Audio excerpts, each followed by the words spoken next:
short-snouted seahorses, soft corals, Neptune grass, gropers, and a wide variety of seaweed inhabit the Mediterranean waters off Murcia in southeastern Spain.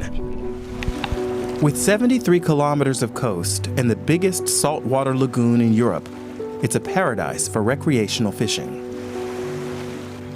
But many fishermen use lead sinkers. They can end up on the seabed, where they pose a threat to marine life. Let's take the case of a fish feeding on algae growing on a piece of lead. When that fish approaches and begins eating the algae, it also ingests the lead. It becomes part of the marine food chain, the small fish being eaten by the bigger fish, and so on. The lead is passed from one to the other until finally we, as seafood consumers, wind up with that lead on our plate.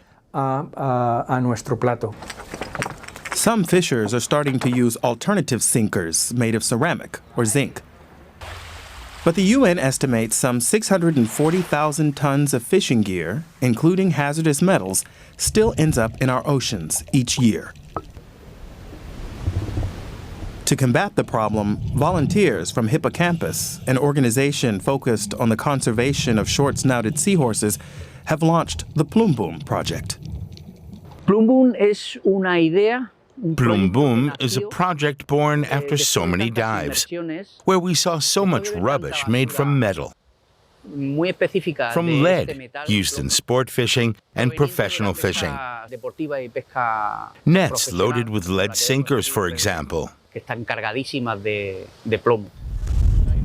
To remove the metals from the sea, the project relies on a vast network of volunteer divers, like Felix Arias Herranz.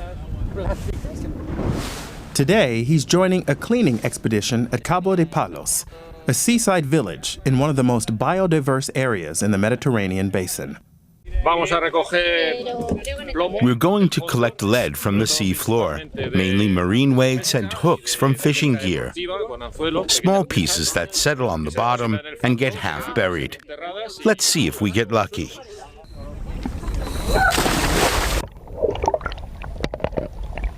With the help of metal detectors, divers can collect between 4 and 45 kilos of lead at each cleaning. The results are registered on a website that monitors their efforts. Since 2017, more than 14,000 metal sinkers, equivalent to 1 ton of lead, have been removed from the Mediterranean. But Plumbum doesn't just remove the metal, it also contributes to the circular economy by giving it a second life.